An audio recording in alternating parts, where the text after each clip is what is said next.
There we go. Everything looks good there. Let's go.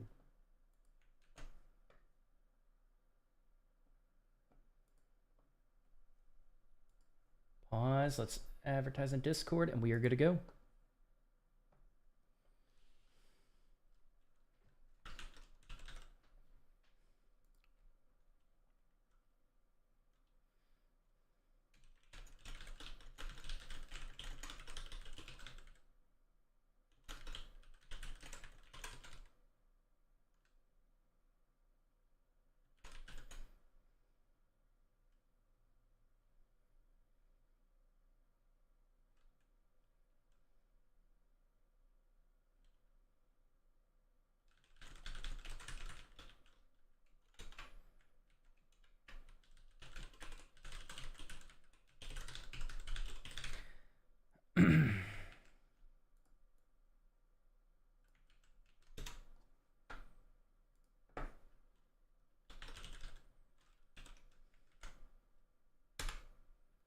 There we go.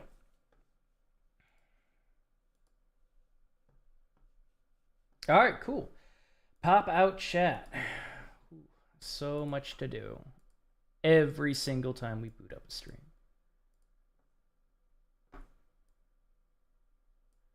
All right, let me share screen in a second. Does everything look good?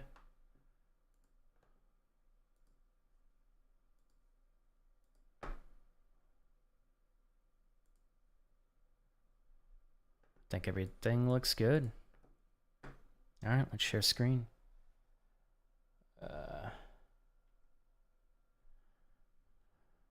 There we go.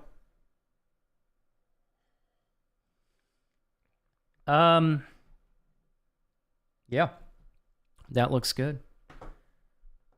I'm gonna wait for ads, 15 seconds, and I'm gonna jump in. I have music playing on Twitch, not on YouTube. Let me make sure it's not playing on YouTube, and then we're good. Because YouTube is crabby about music.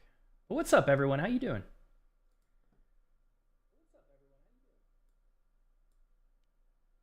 Yo, we got it working this time. Let's go. All right. Say hello if you're here in the YouTube chat. Let me know you're here. Last chat, it wasn't updating, and I felt bad. All right, we got someone. Joshua, what's up, man? How you doing? Welcome to the dark side. Thank you, CTH. Thank you, thank you. Glad to be here. I belonged here the entire time. Lelo Enya, hello. How you guys doing? All right, cool. So yeah, we're gonna be doing this quite a bit, actually. Unless I just, I don't know, like maybe I had a point where I absolutely hate it. I don't think so. If I'm being honest, I've wanted to get good with backend for a very long time. And I just never really seriously considered going back into the industry. And so I kind of just knew enough to be able to build the apps that I wanted to build. But now what I want to build is a lot more complicated. And like, I'm kind of tired of just winging it on the back end. You know what I mean? I'm just tired of it. Oh, shoot. We have like hold on. TTS monster alerts, sound alerts. Let's play that. Aledoido, thanks for the follow on Twitch. Welcome. Taking these courses, they're really good. I hear nothing but good things. I've looked into it myself quite a bit, and I've kind of talked to people about it, which is why. And I've talked to Lane a bit, and I've know other people that I trust highly recommend this course. That's why I decided to become an affiliate partner with this program. I hear a lot of good things about it. But like another reason for me diving into this is, I can confidently, like fully confidently say that I recommend Scrimba for aspiring front-end developers over any other program. Like my confidence level is not nearly as high for Boot.dev. It's higher than any other backend course that I've found, but like now I get to go through it. Now I get to see if like, is it actually good? And I get to be critical of it too. Because I think Lane asked for a review of it, and we can go ahead and give that. But, it's going to take a while to get through it. What made you change your mind?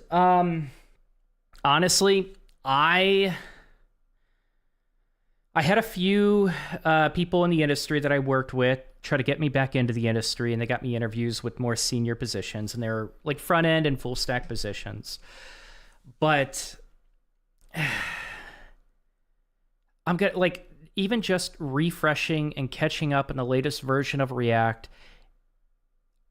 I had to force my way through it. I don't care about React. I like JavaScript because I can build stuff with it, but like, I don't think everything should be built with React. And I see content creators pushing Tailwind and Next and like creating more complex abstractions that is going to just create worse developers because they don't know what the fuck is going on. Like, I just don't like the direction front end is moving in. There are a lot of developers that just don't really care to get good with CSS. There are a lot of developers that don't care to get good with HTML and JavaScript. They just don't care because they keep importing all of these abstractions that just allow them to piece an app together, but they don't care about being good developers. And I think I kind of just got tired of the front end culture going in that direction. And I see the back end culture, like, it's very different vibe. Talked to a lot of backend developers, very different vibe. They truly like, I have stacks of books recommended by like CTOs that I need to get to that were like heavily backend focused. And it seems like it's always the backend engineers that want to be like actual good developers. Now, of course, this isn't true for every front end developer, but as a culture, it just, I explained it in the video, you know, I don't need to go back into it. But like, I just like backend problems too. Like, I'd rather, with TwitchSprout, and this is the main thing, I'd rather just build out the backend and stay in the backend. I am having so much fun with it. The thought of going to the front end, it's not that interesting. It's not like I hate it. It's just not interesting. And maybe I'm just tired of it. I got stuck in the loop section and reset all my progress 3 times. Damn. Do you feel like you just went too far? And, by the way, I'm open to feedback of like what's bad about Boot.dev. Don't feel like you have to sugarcoat it. I am very much... Dababa, thanks for the sub on YouTube. I'm very much open to like being critical of both Scrimba and Boot.dev. Very open to it. How much does it cost? I think it's like... I might be off like 50 a month. Like I think the content is free. The interaction costs. And then like to bring all the interactive elements into it, I think it's like 50. Correct me if I'm wrong. Like, I haven't been keeping up with the price. Thanks a lot, Python Learn It here, and best wishes from Brazil. Nice. Got some Python developers. Let's go. Cool. We can learn together. All right, let's get started in about a minute, but I appreciate you guys saying hi in chat. I got really lucky and landed a back-end position as my first software engineering job. A lot of people think you need luck. I mean, like, a lot of people just don't really learn back-end the right way, and then they don't really approach the job search the right way. What's up, Sheriff? Sheriff Derek, how you doing? But the bigger projects seem like they might stick. What do you mean by that? The bigger projects seem like they might stick. Are you talking about like big projects built with abstractions? Like they're not going anywhere? You probably don't need to learn a shit ton to be a good back-end dev. I don't agree with that. No, I don't agree with that at all. Like, the more I talk with backend developers, there's levels to it. There's so many levels that I don't. There are different problems for sure, but no, like that's where a lot of people fail to get that position is because they're just bad backend developers. There are fewer backend positions for juniors. There are less people applying to them, and most of those people are really bad. A lot of people aren't getting backend positions because they're not that good at backend. At least a lot of the one, like, I personally do not think I'm good enough to be a backend developer right now. And their depth of knowledge on the backend is way less than mine. Like a lot of junior developers. I think people are just falling short. The sandbox is just so gamified. The here's a problem type of things isn't how real life is.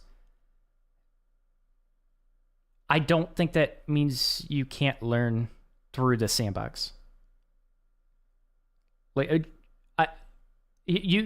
so even learning through, like, there are projects built in, but I don't think just because you get coding challenges through a sandbox means you're not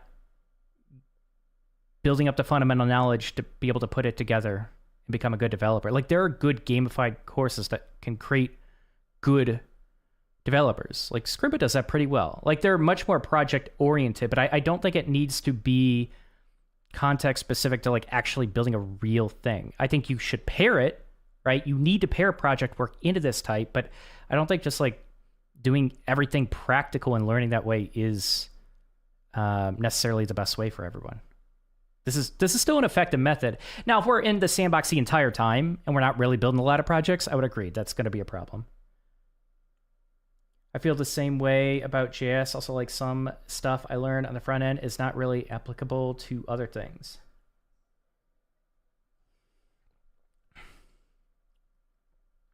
Yeah, I think he's talking more about this like sandbox environment than like learning front end. Right? You already have a lot of experience. I was not clear. Oh, gotcha. Oh, yeah, I think some will carry over for sure. I think having front end experience will carry over. And what's up, Mobac? How you doing, by the way? I think the percentage of people will learn that way, but overall, if it worked, we'd have 100 times more hireable devs. I think we've had a tremendous... So, no. I think you're putting it all in the course. I think there are a lot of people that were not meant for devs. Like, there are a lot of people just not meant for software engineering and coding in general. At least the way that it's structured in positions and what hiring managers are looking for. I think a big part of that is just like a lot of people just fielding themselves out of the position that they never really wanted that as much as they thought they did. I think that's a big portion of it. There's also a very large portion of people that have gone through a lot of really shitty courses that, like, to pinpoint it on like it being a sandbox environment, I don't think is accurate.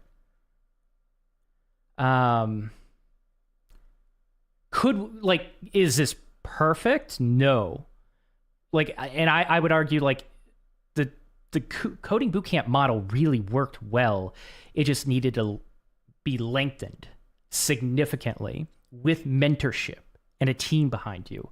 It's like having, if you really want to build like the perfect course, like it needs mentorship.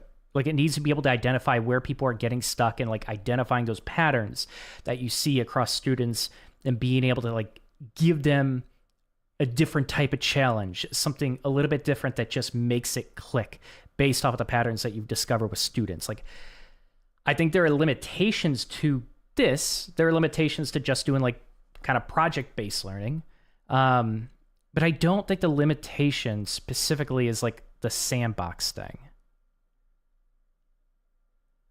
I really like Microsoft's free C# course with free code camp. Helped me land my new job. That's awesome, man. Congrats. Wait, your name looks different. Wait, did you just comment on my YouTube video? Your name looks different now. Because I thought it was Mobac, and I'm like, did he change his name? Or was that a different Mobac? Did all the coding school things. Got done. Couldn't really build anything, and that's what I hear from most people. A lot of... Sheriff, I hear that too, and I think a lot of people just go through shitty courses and shitty coding boot camps. Would you say that's a possibility? What do you think about Python? Okay, we will talk for 5 minutes. Let's go to 4:20, and then I got to jump into this.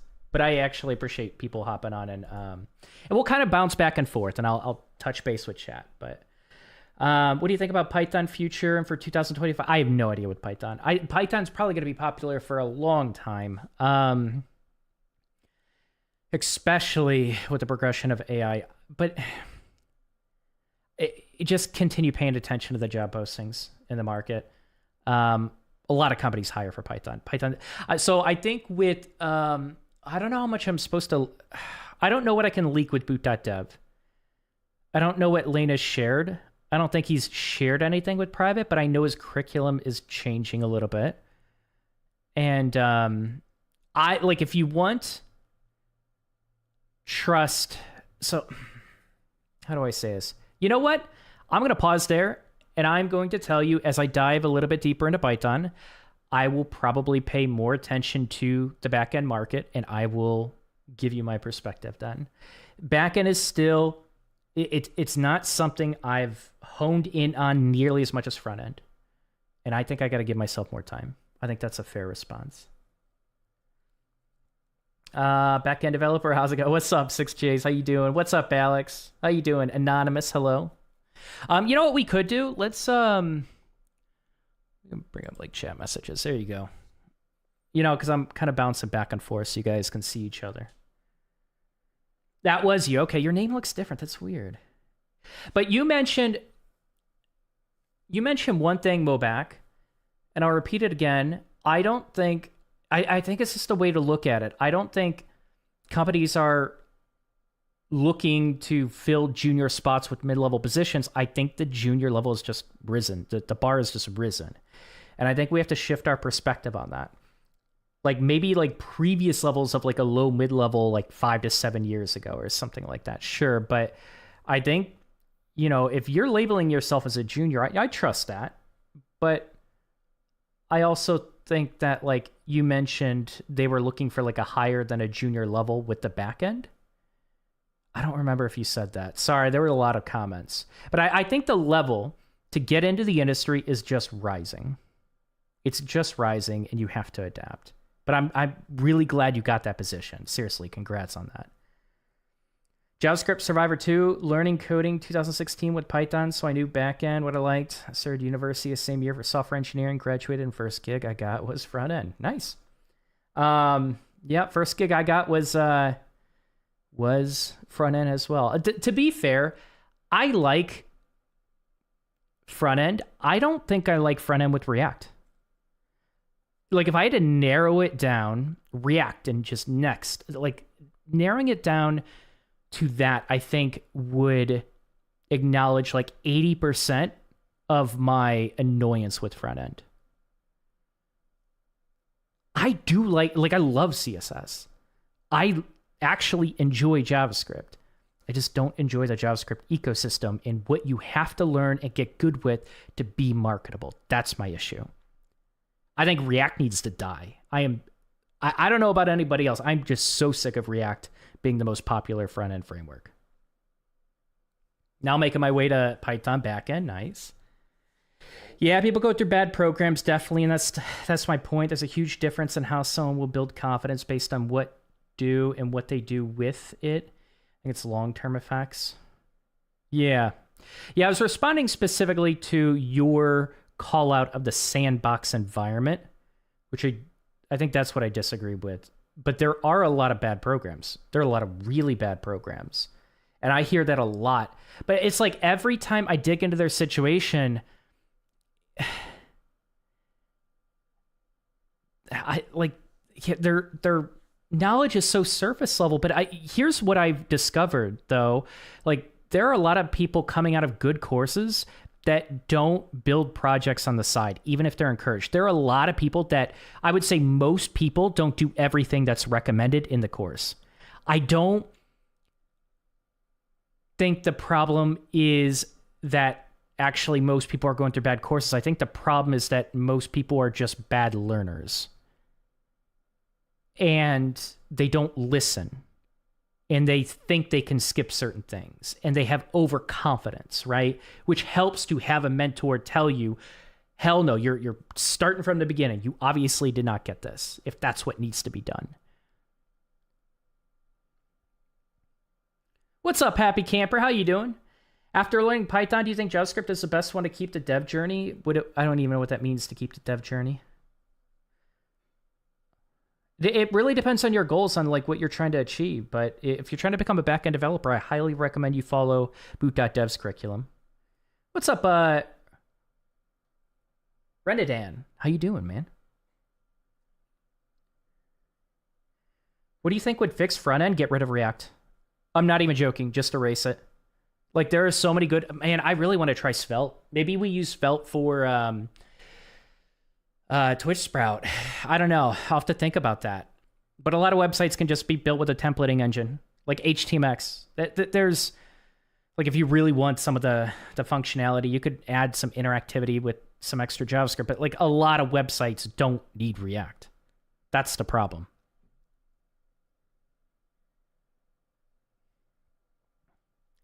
You hear people really like Svelte. Same here. I've been hearing a lot of recommendations for Svelte. JavaScript ecosystems is one of the worst feats of engineering we have, and people still dare to defend it. I defended it for a very long time, but I wasn't willing to become a good software engineer. I'm not saying front-end developers that stick with JavaScript can't be good software engineers, but me personally, I always thought I would just kind of like eventually build my own app and go an entrepreneurship route. So I didn't care to expand much past JavaScript. And I think a lot of people are like that. Some people are afraid. I had an old boss that was afraid to work on any backend work and was frustrated when he was assigned any backend work. I think people just get comfortable with what they're comfortable with. I mean, my dev journey, as I said, I'm a project manager, but this year I decided to learn Python, starting to think merge better with Python. What's going to... I don't know. It really depends on your goals, right? Like, what does dev journey mean? What are you trying to end up as? What's the goal of it? You know?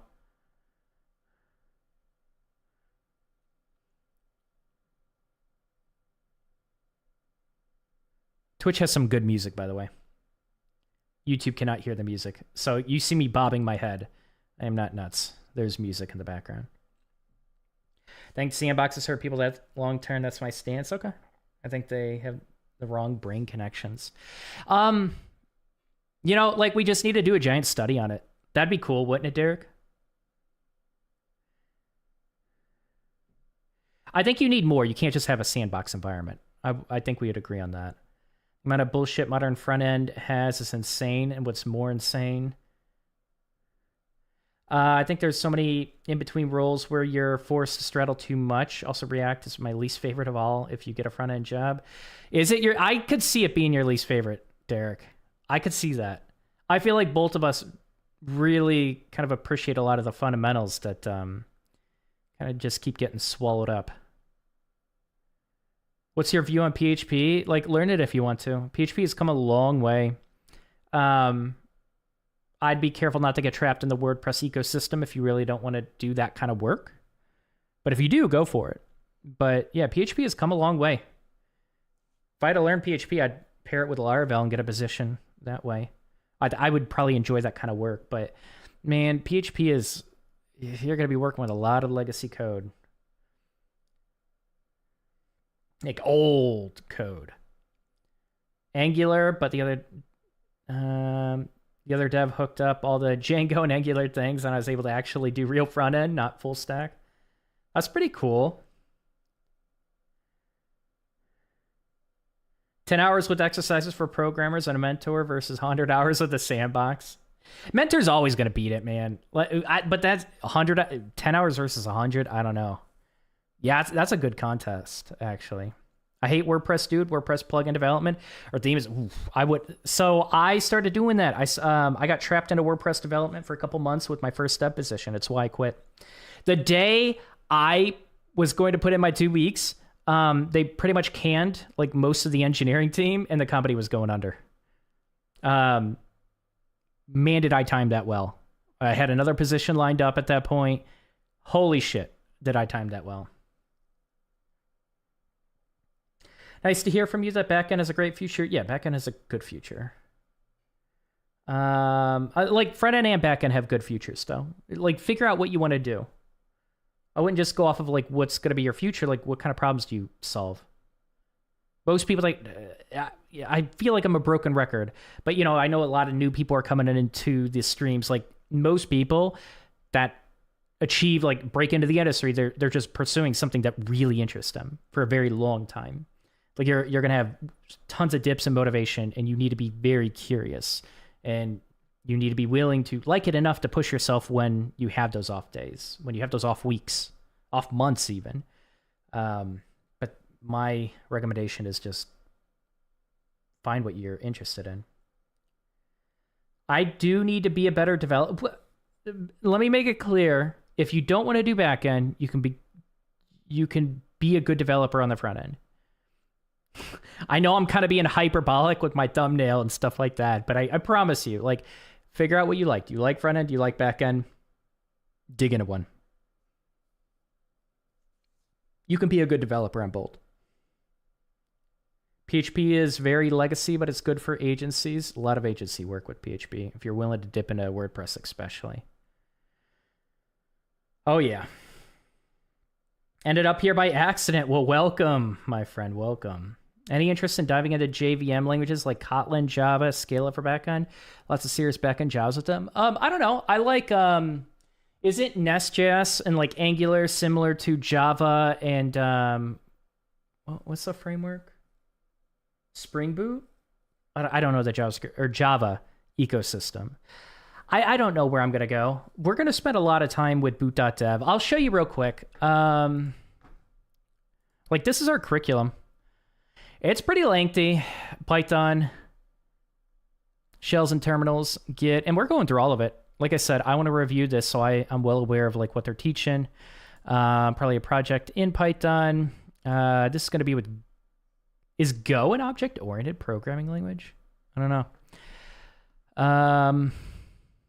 Or is it... Because Python isn't an object-oriented language. Dude, I feel like I'm such a noob on the back end.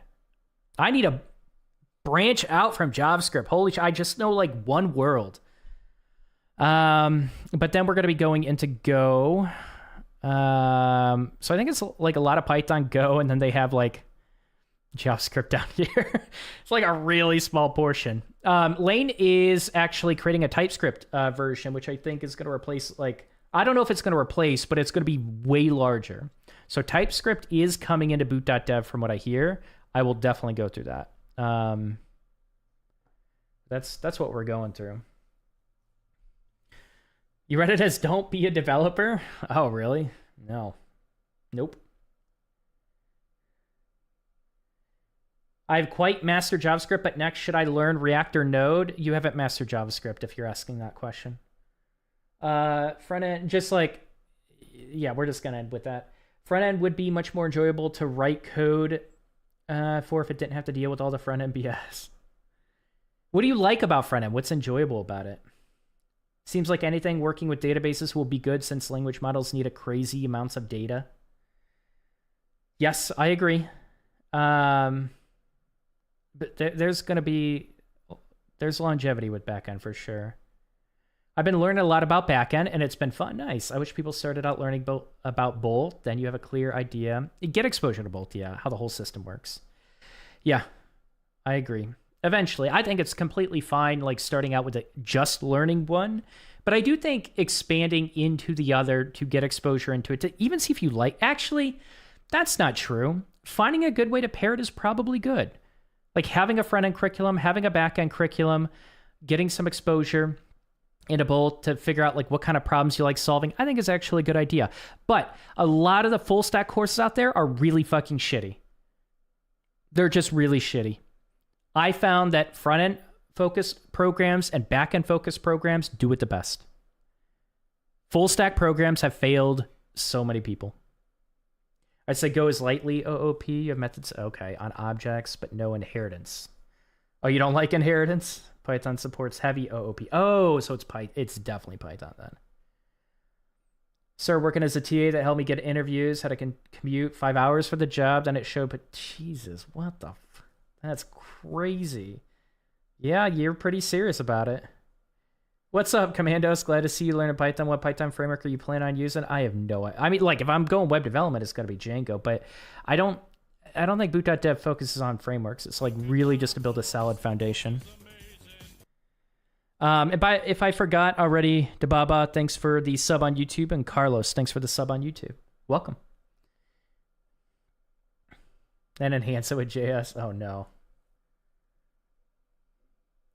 All right, let me catch up on Twitch and then we're gonna get rolling with this. I appreciate the conversation, but we gotta make some progress today. Language choice should come after what you want to do. Desktop. Yep, I agree. Look at the language. But if like you're totally lost, you don't even know what to build, just start with something. You could always transition. Yeah, I like front end more, but it doesn't hurt to try. If you like front end more, go front end, Anonymous. Like, that's crazy. In my opinion, that's crazy. You're going to go through... Boot.dev is, like, really long. To go through Boot.dev to become a better backend developer when you want to learn front end, just go through Scrimba or whatever course you want. You prefer to learn backend now? I mean, like, yes. Yeah, I'm here. I mean, yeah. The simple answer is yes. All right, cool. Let's dive in. Let's go. Drink the rest of my coffee. It's already cold.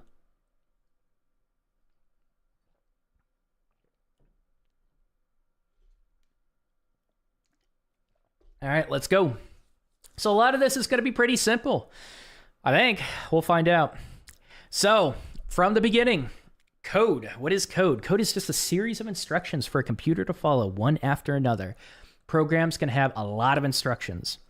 The Boot.dev backend has 46,000 lines of code as I write this, and it's much smaller than some other projects I've worked on. Remember how we used the print instruction to print text to the console? No. Did we do that?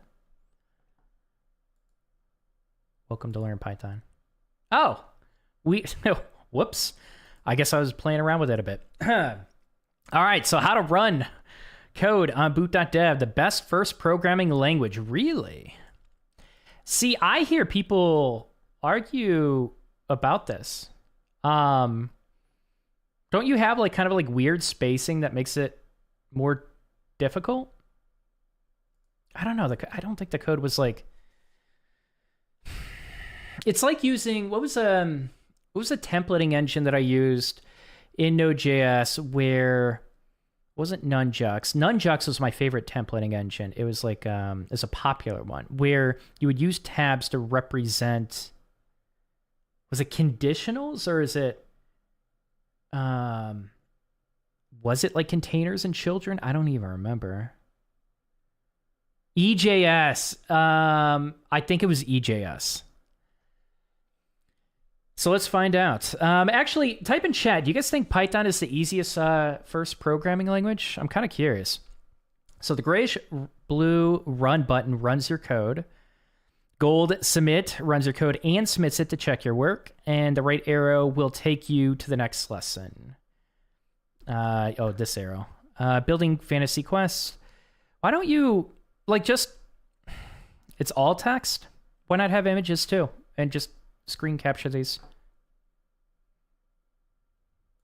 Building a fantasy quest. We're going to build a text-based adventure game called Fantasy Quest. In this course, I've written the first line of code for you. It prints out a message below the editor welcoming new players to the game. Submit the code to pass this assignment, then press the right arrow.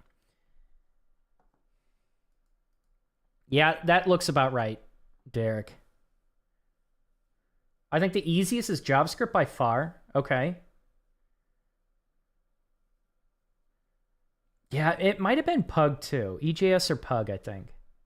For first programming language, I always recommend Python. It was always my first one. I wonder if people just recommend the first one they learned. Do you think that's a thing? Easiest? Yes. Best? No. You should introduce types as early as possible. Got it. I do think types are a little bit harder to learn later on. Submit the code to pass the assignment. All right, cool. So, submit. We got it right. Look at that. Okay, so we submit... I don't know. I feel like naturally, like I would expect submit to go to the next step, and then give me the option to go back if I want to go back. Right? Like run allows me to run the solution, or run it and test it. Does it not? So I know I got the answer. Like, what is the point of having a submit and run? Why would I want to stay with submit when I could just do run? Like if I do run, I guess it doesn't grade it, does it? Submit grades it.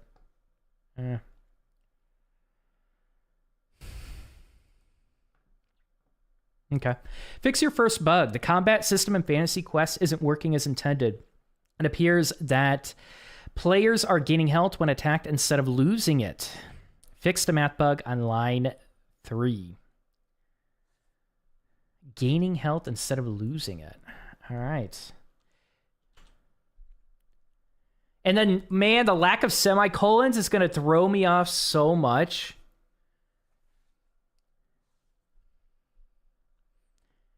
What's this F? Run. What is F?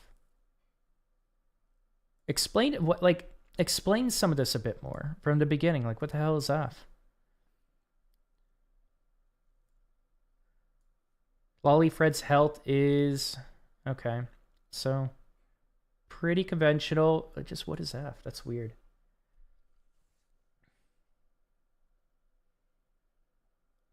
Later, you will have to do a test. Let's go. Python does have semicolons, and it's considered valid, but not good practice. Gotcha. Why? Okay. I got to get out of JavaScript brain. It's an F string. You can embed variables within... Oh, you can embed... Like, explain that from the beginning.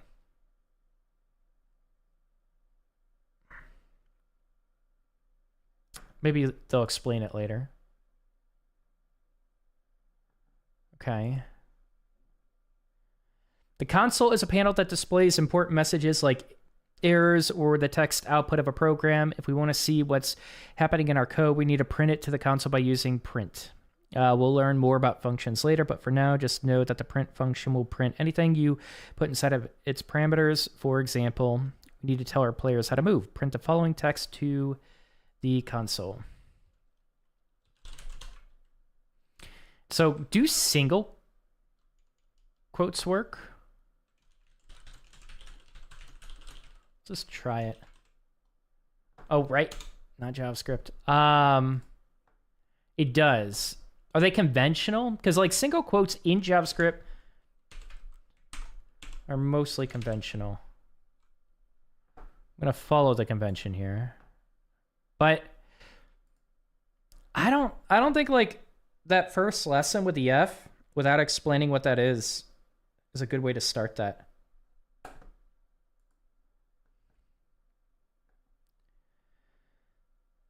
All right, we got a video.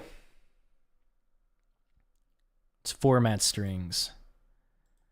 Love all the Python developers in here. I'm going to turn my music off on Twitch. We're going to watch a video. JavaScript is specifically really good for any web app because of Node.js. Python gives you both options for web dev and data-related applications. Oh, you guys are just talking amongst yourselves. Okay, gotcha. All right, let's play it. According to Stack Overflow and their methods of... You know what? I'm going to import the sound. Hold up. Hold up.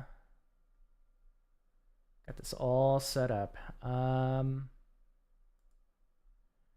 Make sure it plays. Video capture device. According to Stack Overflow and their methods of slicing the data, Python's actually among the most popular programming languages in the world. We think Python is one of the best programming languages for you to start with if you're learning to code for the first time. It's easy to use, but it still gives you plenty of control to build almost any kind of application. If you're new to programming, it may not seem like it right now, but Python code kind of reads like plain English, at least compared to the seemingly cryptic syntax of some other programming languages. Python is used all across the programming industry in backend web development, automation, machine learning, DevOps, and cloud engineering. Once you've learned one programming language, almost all the concepts you learn will also apply to other programming languages. So making a switch in technologies just isn't as big of a deal as we make it out to be. Learning a second programming language isn't nearly as hard as learning a second natural language like Spanish or Japanese. Anyways, best of luck, and if you have any questions, join us in the Discord and ask away. Cool. Back to our music.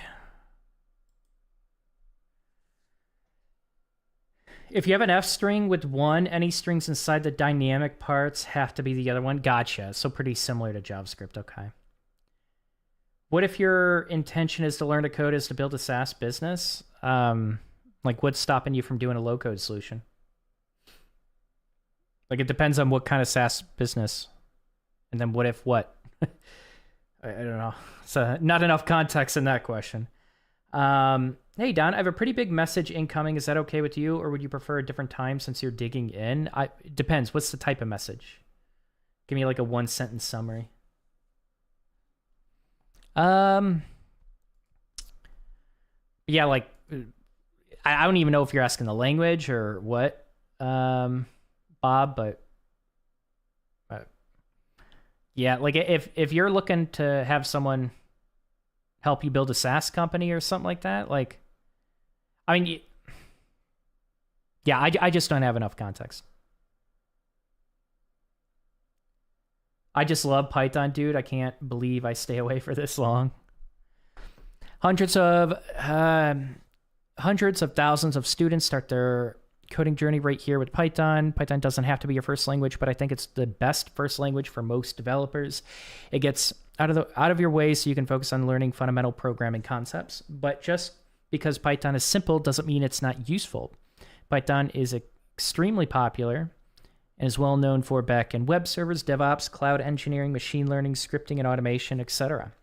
On the other hand, it's not particularly well known for front-end development. Though it's possible to do so, Python isn't typically used to build user interfaces. All right, cool. Python is not used for front-end apps. Yep.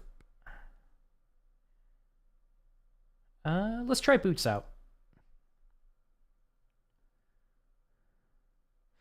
When you do Boots, what should have happened was it should have scrolled down to the bottom. I think maybe like sometimes the message will be even longer and then you would have to scroll up, but what ended up, that'd be a nice little convenience.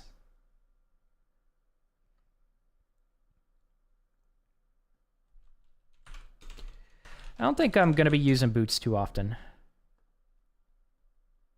All right. I can't, I have to scroll up on this side. I'm dumb. All right. Another video. Okay, should I just like shut off the music? Damn it. I'll just have it ready to go next time. According to Stack Overflow and their methods of slicing the data, Python's actually among the most popular programming languages in the world. Are we watching the same video? We think Python is one of the best programming languages for you to start with if you're learning to code for the first time. It's easy to use, but it still gives you plenty of control to build all. Am I having a brain glitch? Why am I seeing the video twice? Okay, here's what I'm going to start doing. I'm going to write feedback. What the fuck? Let's see. Home, we're going to do streaming. You know what I'm going to do? I'm going to pull it over to the side. We're going to write some feedback. Notion. We'll create a Notion doc for it.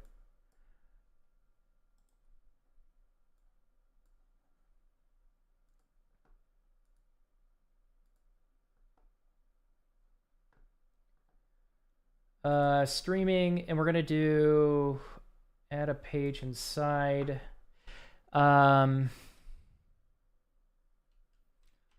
So Boot.dev feedback, I guess.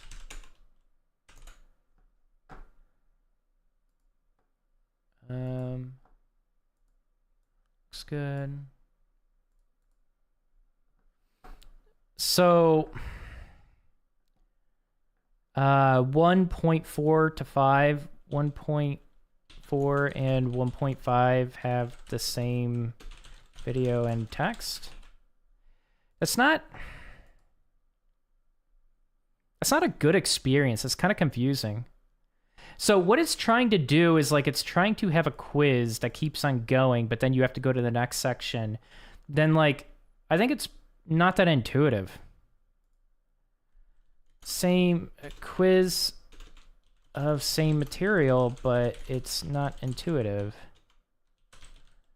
It seems like you should have a new video that plays. Like, yeah, it's not a good experience. Like, it literally reload. Yeah, just keep the section. It's a good use case for React.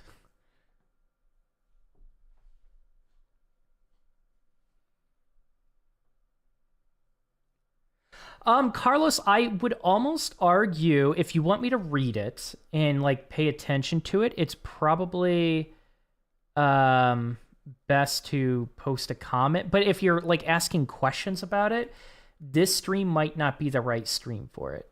Maybe when I'm coding out Twitch Sprout or something like that. Or at the end, like if you're around at the end, maybe I can chat with you guys for like 15 minutes. Yeah, we could do 15 minutes. But yeah, right now probably isn't the best time.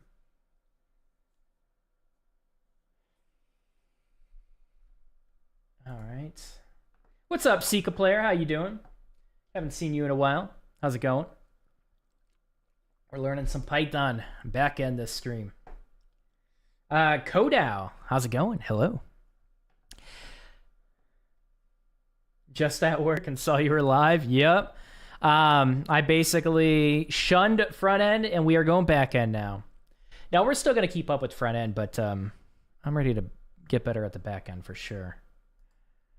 Yeah, no problem. Okay, so Python is known for being simple to read and write. Cool. Next. What is code? All right. We're back at this one. We already read it. I'm going to skip this. Well, did we? Oh, no, never mind. We stopped. Remember how we used print to print to the text console? You can use it to print numbers. This prints to number 42. Well, addition is one of the most common instructions in programming. This also prints to number 42. First calculates the sum. Okay. Simple addition is used all the time in game development. In Fantasy Quest, we want weapons to deal bonus damage when they're enchanted. Our hero's sword deals 250 damage normally, but should deal an additional 75 damage when it's enchanted. Calculate and print the result. Awesome. Okay.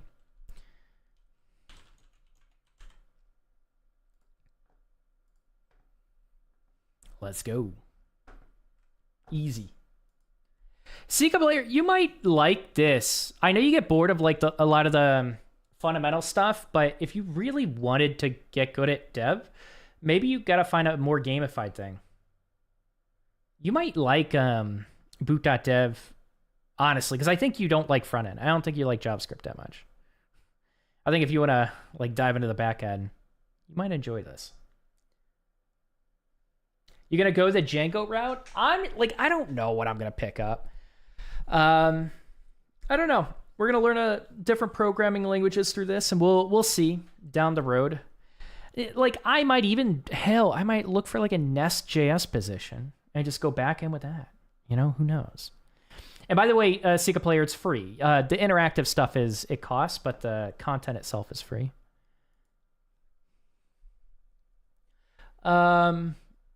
Let's see. Code runs in order starting at the top, going to the bottom. I'm going to skip some of this just because it seems like it's really similar to JavaScript. Dialogue, and our game should display in the correct order. Our hero encounters a talking owl named Jax. Rearrange the code so that it prints the following code. Okay, got it. What is the hotkey to bring this to the top? Do you guys know the hotkey for Mac? I like free. Yeah, I figured you would. Currently learning Ada for work. Ada, I've never heard of that. It's really big in the defense industry. Huh. What do you build with that? Option up. Yo, let's go. So if I do option command up. Nope, okay, I thought I'd bring it all the way up to the top. Okay, thank you.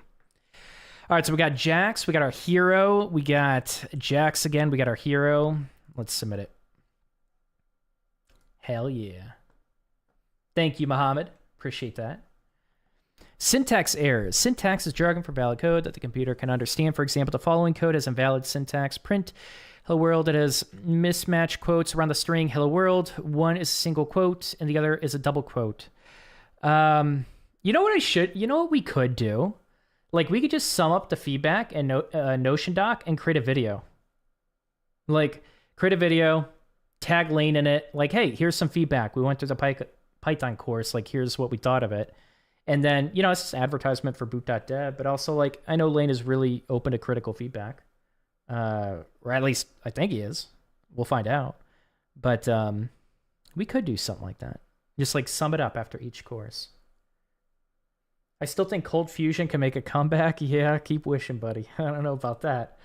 Physics simulations and embedded software. Okay. Cool. Well, do you have fun with it? Hope you enjoy it. Okay, so this has mismatched quotes around the string hello world. One is a single quote, the other is a double quote. There's a bug in our game and our players are distraught. So needy, it's not like we had in microtransactions. Find the syntax error. You mean your upgrade? For like $50 a month? Find the syntax error in the code editor and fix it. Oh.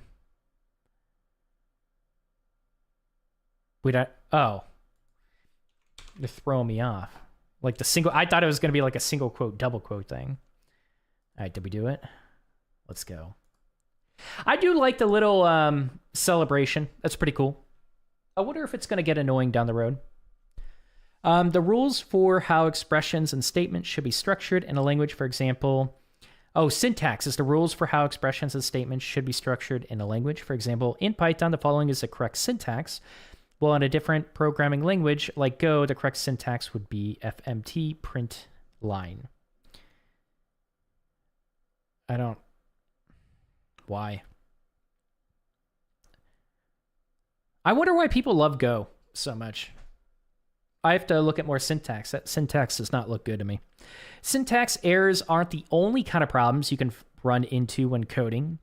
For example, a bug in your logic, your code is valid and will run, but it does something unexpected. It's too slow, your code is valid and does what expected, but it does it slowly. In this course, we're just concerned with syntax and logic errors. We'll cover performance issues in a later course. What does syntax mean? Rules and valid code in a programming language. Yep. Let's go. See, this didn't refresh. I think what threw me off was the video reload. Use React or JavaScript. What happens if you try to run code with invalid syntax? Your dreams will wither and die alongside your last few hopes and aspirations. You get an error message with the Python interpreter, and the code won't execute. Lesson failure. You probably noticed that you have a submit and run button. Run for testing and debugging. There is no penalty for running your code. Oh, there's a penalty for submit. Submit runs your code, but also checks its output against our answer key. If the output doesn't match, you'll be punished. Okay, you wouldn't deploy code to end users without testing, right? So don't submit code without running it first. I like that. The goal of this game mechanic is to... Dude, I almost like... Man, I really like that mindset. The goal of this game mechanic is to encourage good real-world coding practices. Submit is like deploying to production. What's the penalty? When you fail a lesson, one of two things will happen. If you have armor, you'll lose one. That armor is consumed to protect you from future failures on that lesson.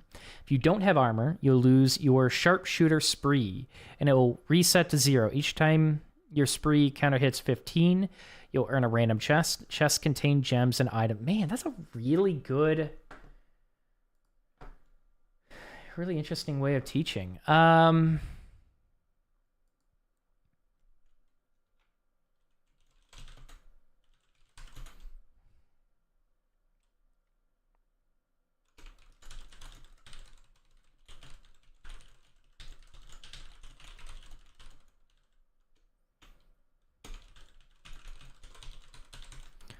Just kind of like key things that pop up in my mind. I'll write them down.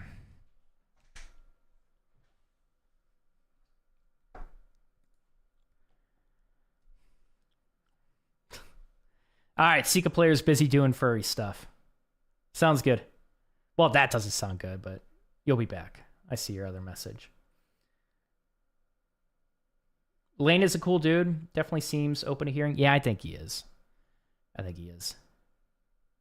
Goes great for concurrency. Gotcha. Does Python not have concurrency?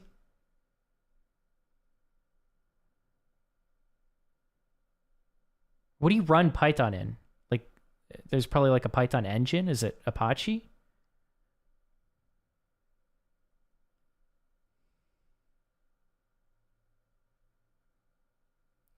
What's up, Trent? Yep, I am learning to code. We are learning to code. What's up? It's all good. Please do not text and drive, though. You are welcome to listen in. But, oh, next, no texting and driving. Okay. Gotcha. All right. Let's keep going. Lesson failure. You probably, okay, we are done with this, right? Fantasy Quest has a bug in its server code. The code is supposed to print messages indicating the game server has started successfully. Fix both syntax errors in the code. Cool. What happens when we run? Okay, cool. Oops, well, whatever. I just want to see a error, or an error. Local, there it is. Cool, submit. Easy. This is an optional challenge. Okay, game statistics. Our team is asking for some stats on our final or Fantasy Quest game servers. They'd like to know the average number of players on the first servers. Debug the code that it correctly prints the solution to the math problem.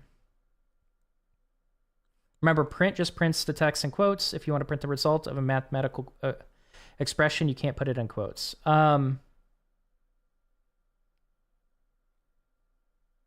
Okay. Why is this optional?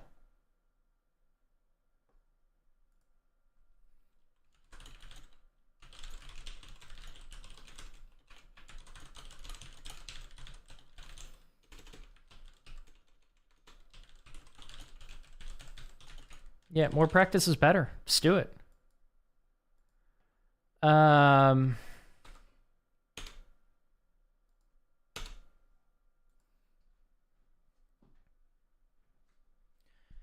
247.5. All right. So you don't really know, like, you tackled the incorrect syntax, but you don't know what their expected number is if, like, you're bad at math.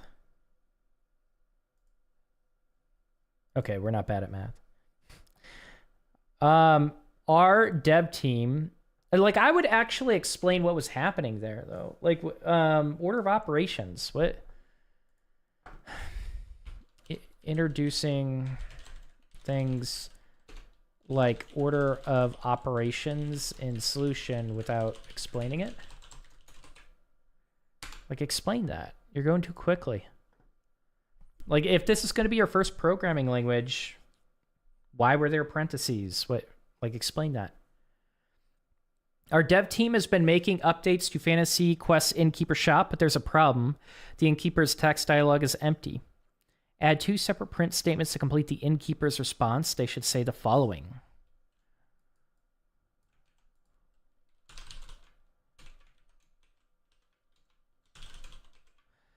Great choices. Is there anything else I can help you with?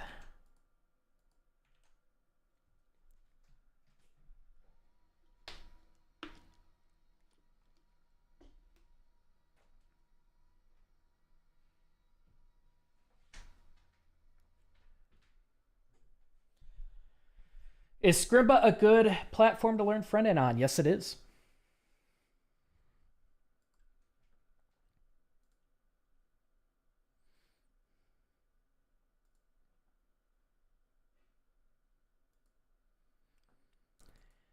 All right, so we are on chapter 2. Let's go. Where are we with ads on Twitch? So here's what we're going to do. Once an hour, I'd just like to take a small break, maybe a few minutes. We're going to run 3 minutes on it with ads, and then we will continue moving forward. I'll probably go 1 to 2 hours, 4 days a week. That's the goal. We'll see if we adjust from there. But I'm not a huge fan of learning past 2 hours. A lot of this is going to be simple, and we're kind of just getting through it. But still, like, I'm a big fan of shortening the learning, and if you're going to add more time to it, like, just put in some project work, like code on the side, do coding challenges, stuff like that. Why did you choose Python? We are going through Boot.dev's curriculum. I won't fall in tutorial hell. Good. Do not do that. Thank you. All right, we're gonna run ads. I'll be right back.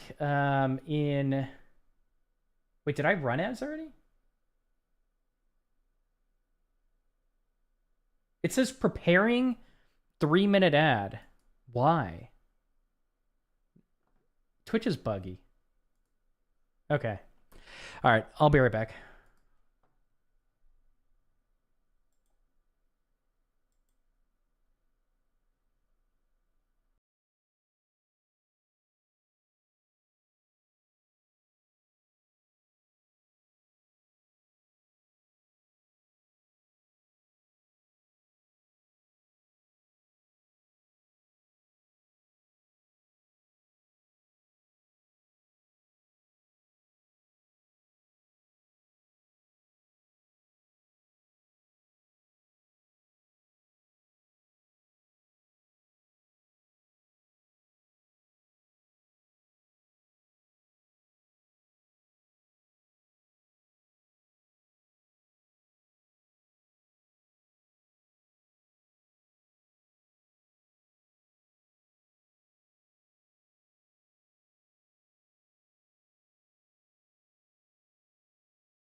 All right, our mic is back. Let me add a to-do to, let's see, remove mic. Oh, actually, this should be easy. Hold on.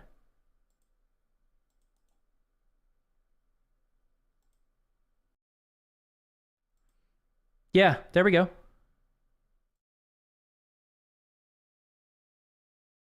All right, we're good. Don't need it to do. We just fixed it. Just had to add or remove something from our scene. All right, let's dive in. Variables. Variables are how we store data as our program runs. Up till now, we've been printing data by passing it straight into print. Now we're going to save the data in variables so we can reuse it and change it before printing it. Cool. Creating variables. Variable is just a name that we give to a value. For example, I've never heard it explained like that. Give it just a name we give to a value. Okay. For example, we can make a new variable named my height and set its value to 100. So I'm guessing like underscore is probably convention for Python. Yo, what's up, Dewey? Yep, we're going back and we're going to be spending quite a bit of time diving in. Been getting into Rust lately. It's pretty good. I don't know. A lot of furries in Rust. But I do hear people say good things about Rust that are not furries. So I'm like on the fence with that one. White Python is just part of the curriculum. We're going through the entire thing. One curriculum I do trust is Boot.dev. Pretty lengthy. Builds a pretty solid foundation. But I don't like, even if we don't use Python in our projects, it's still, you know, get some exposure to it. See the weaknesses and strengths of it. Java pays the bills. I wonder what language you work with. Thanks for the follow. Welcome. You don't need to learn another language to do backend. JS is fine. I don't agree with that. And I think that the choices are a lot less for newer backend devs with JavaScript. I think it's extremely oversaturated. Can you get a backend position with JS? Sure. But I'm not even saying that I really like JavaScript. Like, you know, I put that as the thumbnail for a reason. I think I'm ready to learn some different conventions and different ways of doing things than what the JavaScript ecosystem tells you. And quite frankly, fuck like building backend with Express. I just don't want to do it. There's so like it's the Wild West. It's like building something with React. It's the Wild. I would say it's worse in terms of like agreed upon conventions or just like non-existent agreed upon conventions. Not a furry. I'm a crustacean. Oh no. We're getting infiltrated by furries. All right. Let's see. All right, so variable is just a name that we give to a value. For example, we can make a variable name my height 100, or we can define a variable name called my name and set it to the text string lane. We have the freedom to choose any name of our variables, but they should be descriptive and consistent of a single token, meaning continuous text with underscores separating the words. Okay, that's what a token means. Using variables. Once we have a variable, we can access its value by using a name. Its name, for example, this will print 100. This will print lane. We need to keep track of our hero's health. On the first line of code, create a new variable named player health and set it equal to 1,000. Don't touch below this line. Okay, won't touch it. So we have... I feel like this is going to throw me off so much going back into JavaScript. So we have player health equals 100,000. Let's go.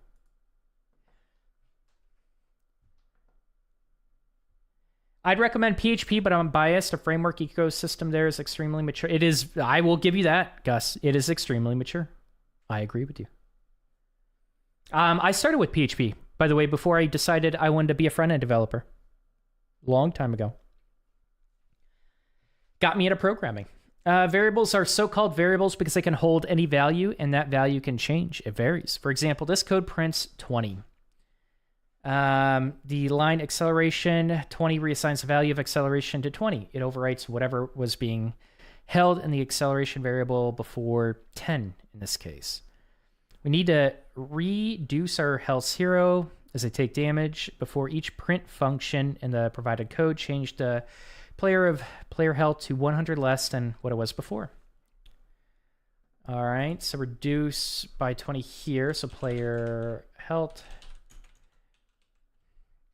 equals, I'm assuming, player health minus 100. Let's go ahead and run that. 900. Okay, perfect.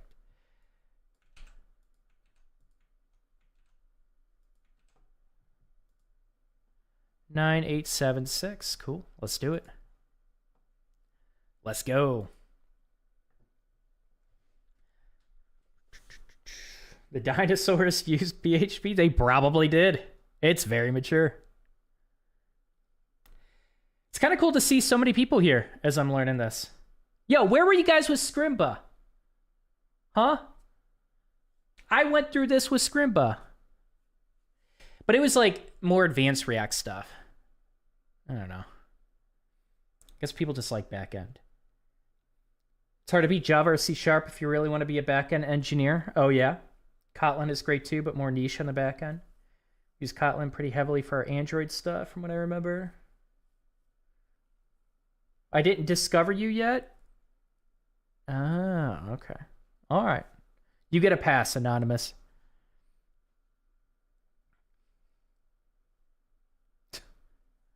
All right. Storing results. Now that we know how to store and change the value of variables, let's do some math. Here are some examples of common mathematical operators in Python syntax. Plus, minus. So you should show this. Did you show us subtraction?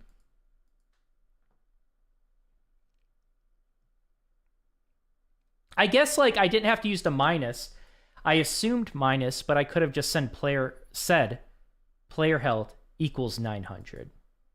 So I think the order of this is okay then. Cool. Parentheses can be used again, like storing results. 2.3 finally shows order of operations. Probably just don't use order of operations before this in solution. Like, that's just confusing. Don't introduce extra syntax without explaining it. Like, new developers are going to question this. And they're going to wonder, like, what it is. They're going to look it up. And, like, if you want a great sequential flow of teaching things at the right time, like, control that. And I don't think it's controlled very well here. Not in regards to that. Create a new variable called armored health on line 4. And set it equal to player health times armor multiplayer. Armored health on line 4. Oh, here.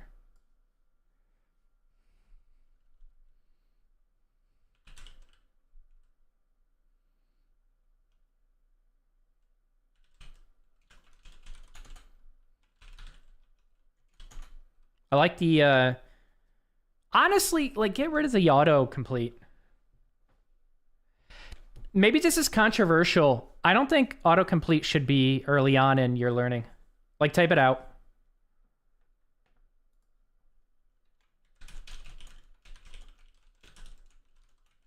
I might be, like, way too picky there. Maybe I'm really just thinking about, like, methods. Maybe autocomplete with autocomplete with variables should almost be expected as a confirmation that you actually did write the correct variable name. I think I'm probably just bugging on that. I think this is fine.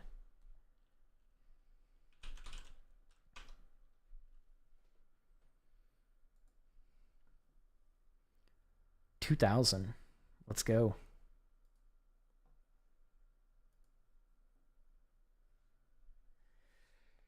Just speaking from experience, almost 10 years in the industry, I noticed myself being a generalist as I become more senior. I just have to be able to solve problems across the stack. So I guess, like, maybe to give you a different answer, I agree that you can use JS on the back end.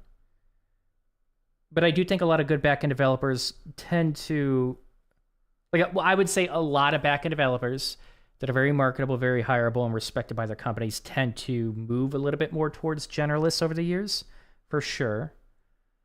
I'm not saying there's anything wrong with Node.js. What I'm saying is, as a new backend developer, a new one, coming into the industry, Node.js positions are oversaturated. A lot of people want them because a lot of full stack articles and courses are preparing these people to like have like cookie cutter, like kind of good at front end, kind of good at back end education, and they just aren't really good at either. And like that's a problem we could dive into in itself, but like a lot of people are going through full stack JavaScript courses and applying for Node.js positions. A lot of people want them. I would argue the marketability just isn't there for newer developers. And Dewey, like, hey, you see me working with Nest? I like Nest. I'm writing Python right now. Nothing about Python makes me want to switch my Node.js project to Python. Yeah. 100% eliminate autocomplete. Okay, so Josh agrees, Java agrees. Yeah, but what about what I just said, though? What about with variable names, right? Because you're really just looking for, like, did I name this variable correctly? That's where I changed my mind, and I'm like, you know what? Autocomplete of variables might not be a bad thing. What do you think about that? Because, like, if we're talking about these... I'm lacking the word for it, but these like native methods don't autocomplete these. Does it do it? Print. Yeah, okay. This is just confusing. Yeah, actually. Get rid of autocomplete of methods.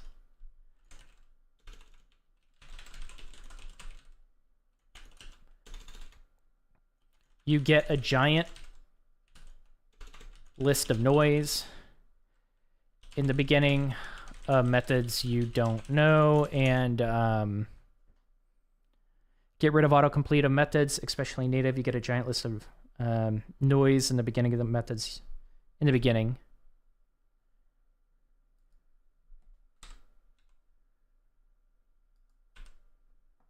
Of methods you don't know. And muscle memory matters.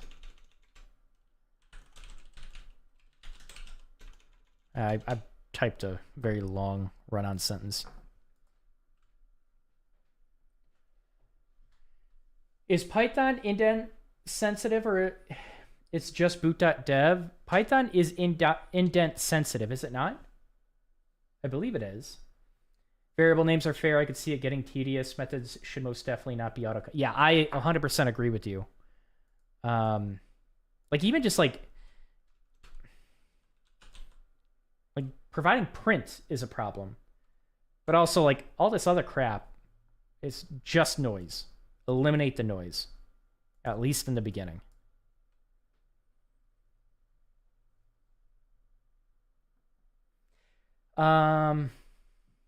Anonymous, yeah. I thought I did the Scrimba review. I don't remember when I did it. You might not have been here. I believe you, though.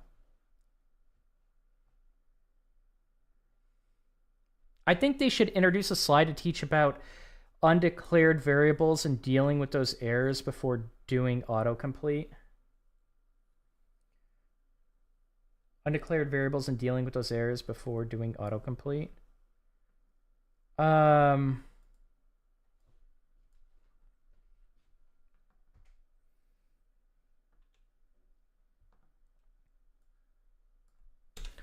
What happens? Name player poison health is not defined.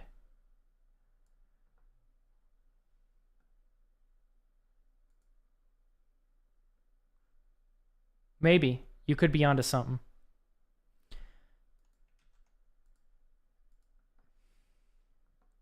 I'll be honest, so far, I'm not satisfied with the flow of this. Like, it's okay. I'm not satisfied with the flow of this. And I think we're introducing quite a bit, and the user is going to run into quite a bit of issues where Boot.dev could help. But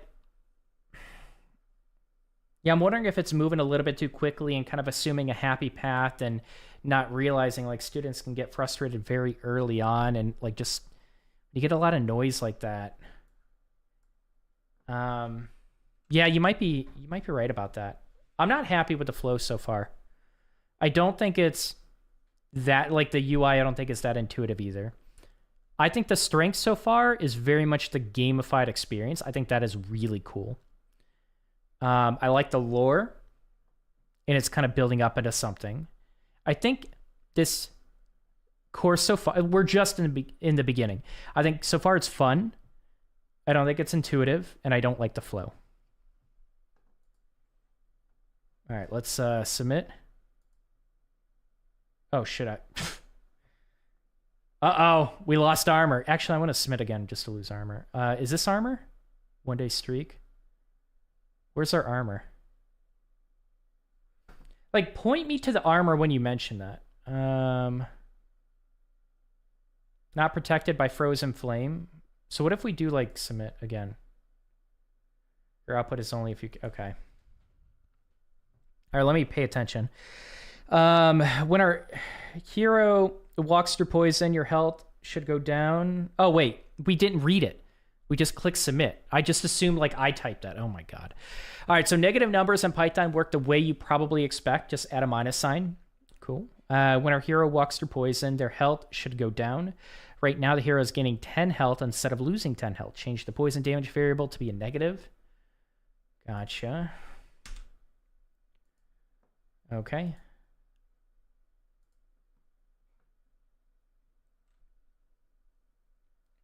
Python is indented for scope. Okay.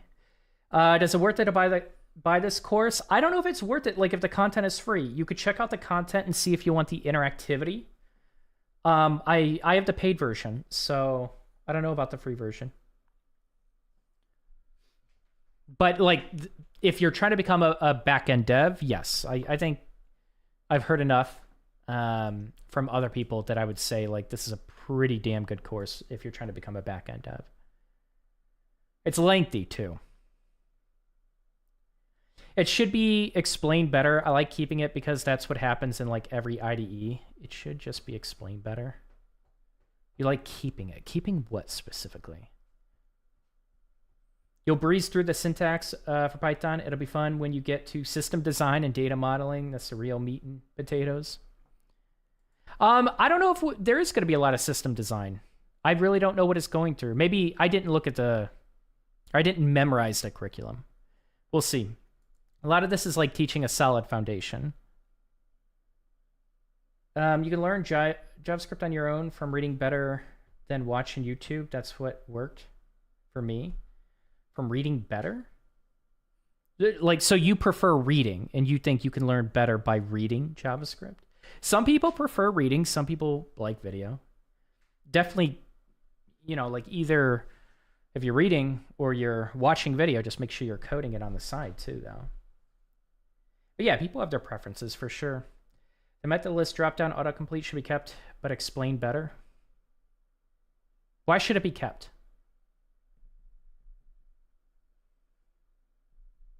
Python is white space sensitive. I really wish it had. Was that Pomha? Thank you for the sub on YouTube. Really wish it had curly braces, but alas, here we are. Yeah. You're probably used to JavaScript. Well, maybe Java. I don't know. I don't really know what the syntax is like with Java. So we have negative numbers. We submitted already, right? Correct. Comments don't do anything. They are ignored by the Python interpreter. That said, they're good for what the name implies, adding comments to your code in plain English or whatever language you speak. Single line comment, a single pound sign makes the rest of your line a comment. Multi-line comments, aka doc strings, you could use triple quotes to start and end multi-line comments as well. This is useful if you don't want to add the pound sign to the start of each line when writing paragraphs of comments. Assignment. Line 1 of the code was meant to be a comment, but the developer forgot to use the correct syntax. And I would like have the challenge also have you do this. Like write it out. We need to write more out. Yo. Sup?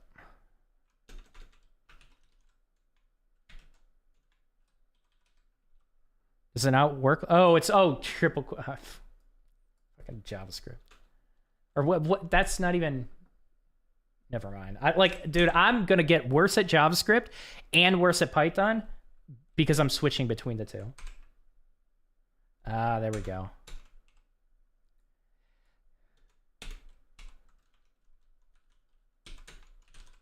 Okay, cool. Fix the bug by commenting out the first line. Easy. Let's go. Writing is better than reading plus watching.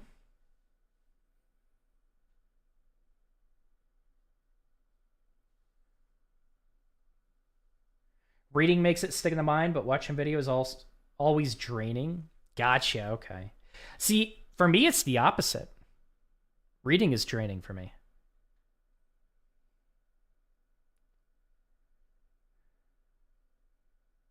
Every IDE uses that. New coders should know what it is and how to use it. Like, it'll show our user-defined methods too, and you can use it to find method defs, no params, and what returns. But the problem is new developers will lean on it so much that they completely forget the commands. Like, I like the replication of your code environment to get used to it. I do like that, but we need to do a better job at enforcing people type this stuff out in the beginning. So I don't know what the best solution is, because I'm not convinced like the autocomplete is the best solution or scrapping it is the best solution. What do you guys think? What do others think about that? Or is autocomplete good for getting new developers comfortable with a common dev environment? Well, now you got me unsure.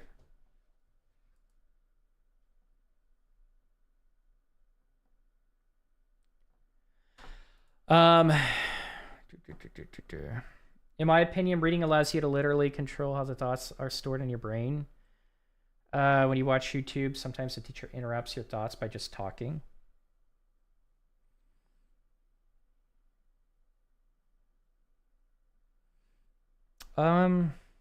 Yeah, like there are going to be like lower, yes, but they don't have to do that. You know what I mean? Maybe that's just a lower quality video. Like just seek out videos where they're not interrupting like that. Or you just pause it if you want to process something. Same with reading, you just stop reading. So I don't think that makes reading better. I think it still just makes it more preferred for you. Variable names cannot have spaces. They're continuous strings of characters. The creator of a Python language himself, Guido van Rossum, implores us to use snake case for variable names. What is snake case? It's just a style for writing variable names. Here are some examples of different casing styles. Camel case, Pascal case, no casing. To be clear, your Python code will still work with camel case or Pascal case, but can we please just have nice things? We just want some consistency in our craft.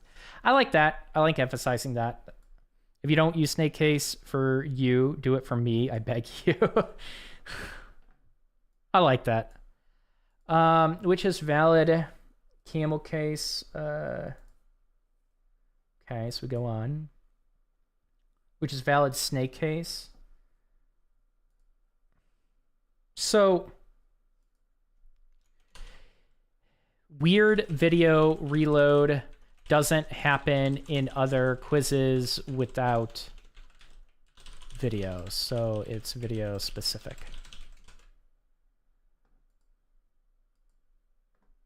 Or would you call it like a reload or like a content shift? Or I don't know, we'd have to go back. Which is valid snake case. Oh shoot, I think it's okay. I'm not gonna look. I think this is snake, right? Yeah, okay. I looked, but I didn't read it. I swear. Yeah, exactly, Anonymous. You can pause it or mute it. The best solution, in my opinion, is forcing students to do as much of the heavy lifting as possible. New devs should be forced to string together the logic themselves. You can always get used to the LSP. Actually, I agree with that. I fully agree with that. Let's say 3. I might confuse myself if I read that later. Nah. Force users to type it out. Autocomplete is simple to learn. I don't think it's going to throw people off a lot. I just don't. I'll think about that more. Basic variable types. Python has several basic data types. In programming, snippets of text are called strings. They're list of characters strung together. We create strings by wrapping the text in single quotes or double quotes. That said, double quotes are preferred. Numbers are not surrounded by quotes when they're declared. An integer is a number without a decimal part. A float is a number with a decimal part. Explain this stuff earlier. I wonder what the reasoning was to go over like what we're using after you use it.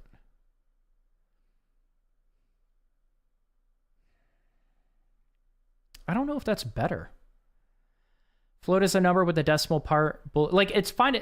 I don't agree with courses that'll like go over a bunch of different types and then start using one. Like, go over, or if you're going to do that, go like give exposure to all the types, then remind them again, here's a number. This is what it's commonly used for.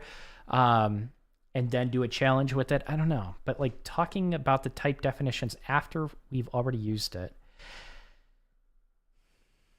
Maybe that makes sense. Yeah, like strings and numbers to be able to, maybe to get someone started off hitting the ground running with doing some coding challenges to just write some basic Python. Maybe you shouldn't be introducing type, like the definitions of what you're going to be using early on. Like that F thing was weird in the string to be able to use that interpolation, or like in Python, I don't know what it's called, but like inserting variables in your strings, that needs to be explained. But maybe the flow is okay with this. Boolean is a type that can only have 2 values, true or false. As you may have heard, computers rarely or really only use ones and zeros. These ones and zeros are just true, false Boolean types. Fix the bugs in the code. Player health should be an integer, and player has magic should be a Boolean. Player health should be an integer. Should be a Boolean.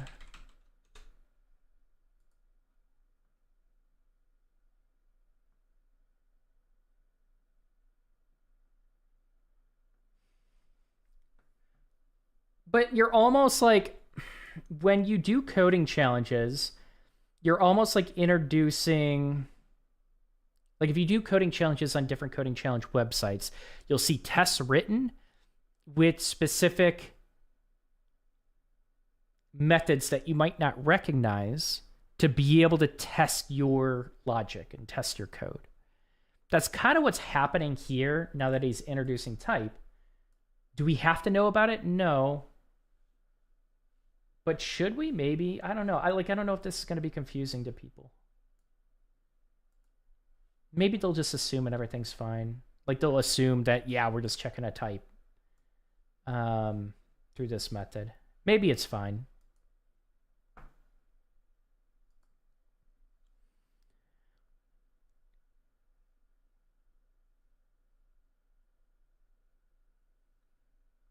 My 2 cents, it's only good if you can diagram or pseudocode what you're trying to do. You shouldn't use it to fish for solutions.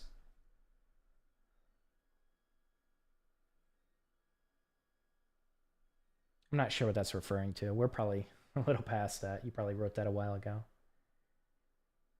I guess like use what to fish for solutions. What's up, Chris? Learning Python, I see. I use it daily for work. It's not a terrible language. Oh, nice. Yeah, we're learning Python. Then we're learning Go, and we're kind of just diving a little bit deeper into the backend. You know, just getting our feet wet outside the JavaScript world for a bit.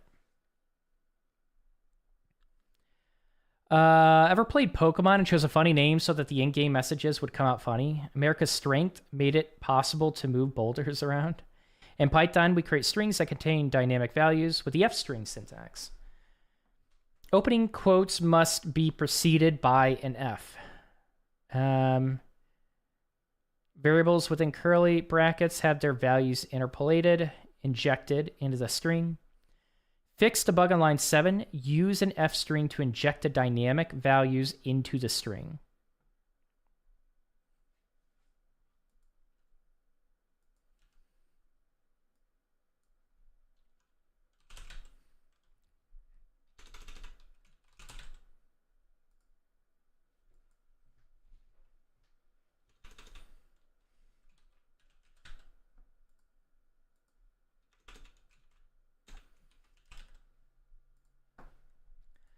Yep, I like the caps to mark like what you're replacing. I think curly braces would be really confusing to have that in the text already.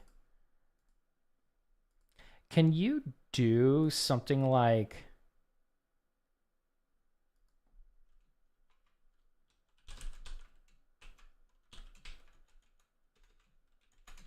Like what happens in Python? Okay. Introducing this early. Okay.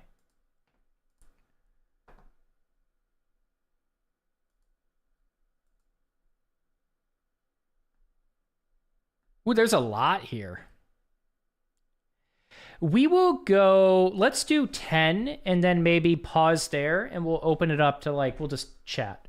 Because I know maybe some people are waiting, but we'll do a little bit of a Q&A.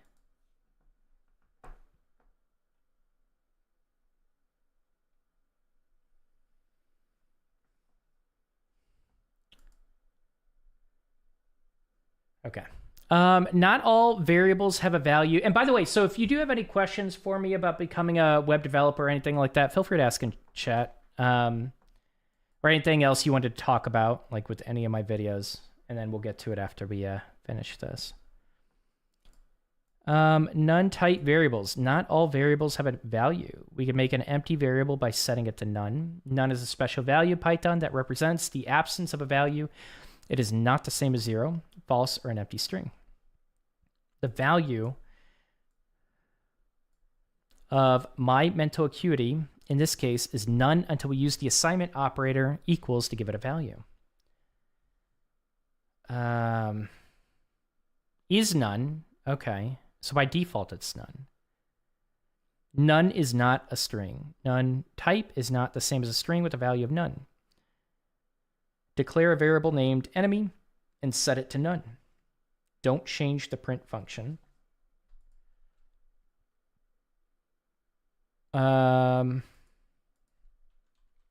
So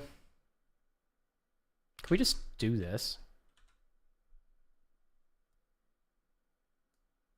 Well, it's literally saying... Wait, what is the task? Declare a variable named enemy and set it to none. Okay. Is this how we declare...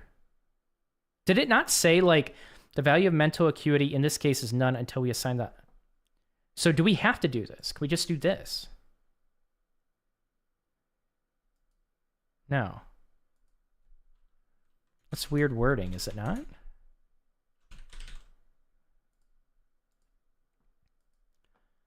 Like, the value of mental acuity in this case is none until we use the assignment operator equal to give it a value. When I read that, I'm like, okay, don't use it, and then it's automatically none by default. But I guess that doesn't, it's not a thing. I think this text just confuses me. I think I get what it's saying. Like, actually, no, I just don't think it's worded correctly. Okay, submit. Let's go. We got some XP today.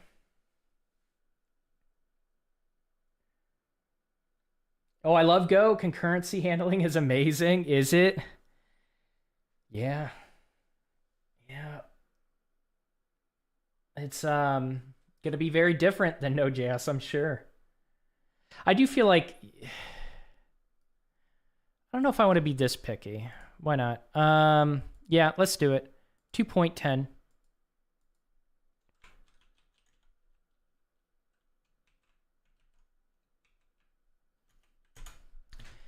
This is confusing.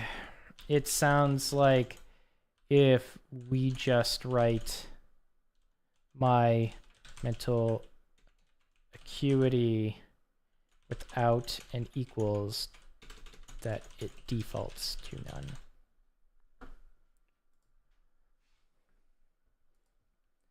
Thought triple quotes used for docstrings documentation into the code, not for multi-line comments.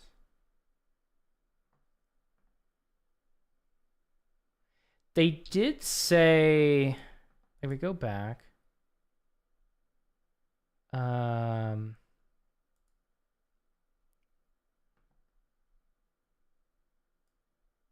docstrings, multi-line comments. How else would you do multi-line comments? Are you saying there is a separate way to do multi-line comments that's not docstrings? And above that line, they have my mental acuity equals none, though, so expecting you to reinforce that above.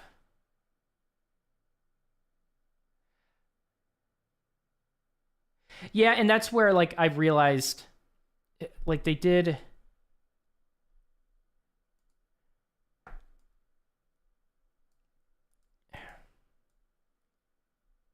I just don't think this sentence reinforces this. They did write this. I just don't think this sentence lines up with that.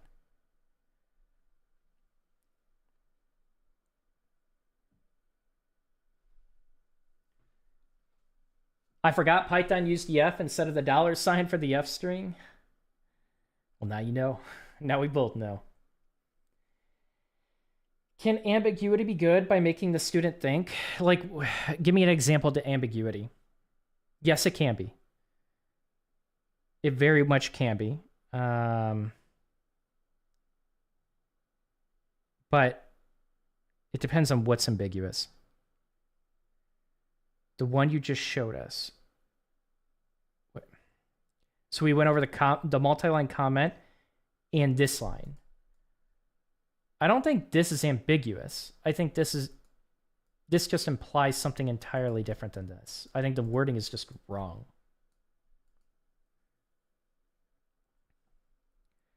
Like, I know that I can, I know and I'm aware that I can set this explicitly to none.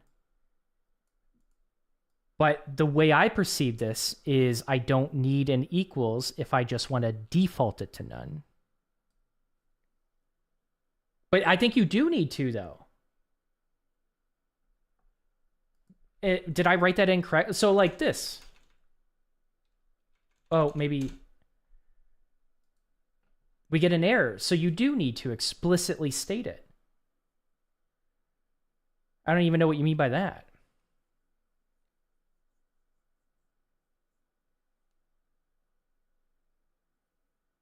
And so we learn. Yeah.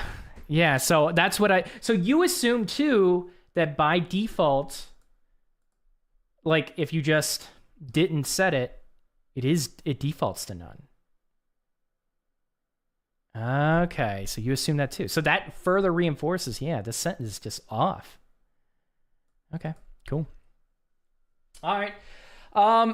Yeah, I'm probably like, if you guys have no other questions, like we'll probably pick this up tomorrow.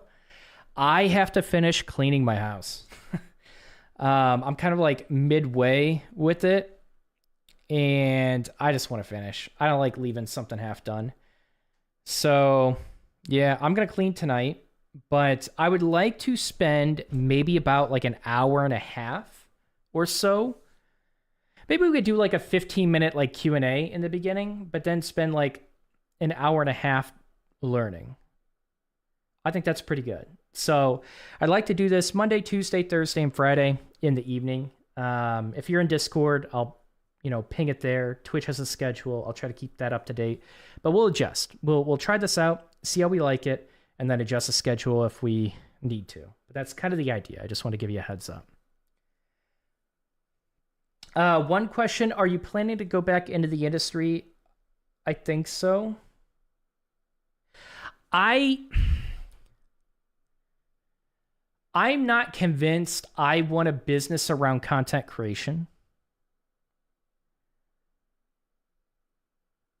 and I've actually thought about this for a long time, but a business around content creation is a really, really hard thing to build up. It takes a very long time, and I severely underestimated the amount of time that it takes.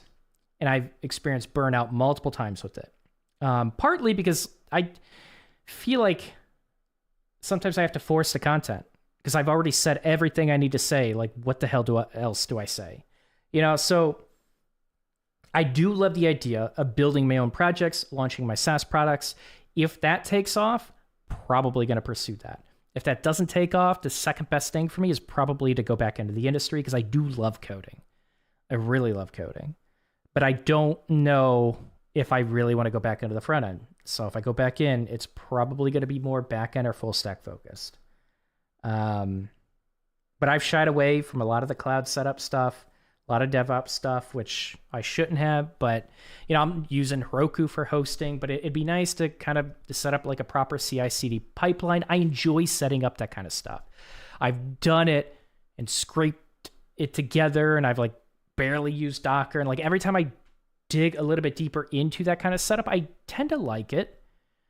But yeah, I definitely just want to get more comfortable with the backend and just see where that takes me. But we'll see. I'd recommend Python course on Coursera. No, this is fine. We got a course here.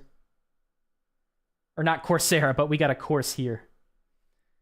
You can do both. It's going to be easier once you have more things to talk about. This is true. Yeah, and I don't think I'll ever quit content creation. I just don't want to be... I don't want that to be like my sole focus in my business. But you're right. You are right. The more I learn, the more I have to talk about. All right, cool. All right, hey, thanks for hanging out. Thanks for joining me. It's really cool that so many people hopped in. I didn't expect a lot of people to hop into the learning session, but we'll be doing more. But yeah, I will see you guys tomorrow evening. Have a good rest of your night. Happy Monday and happy coding, everyone. Let's go ahead and raid someone on Twitch. I'll go ahead and sign off on YouTube.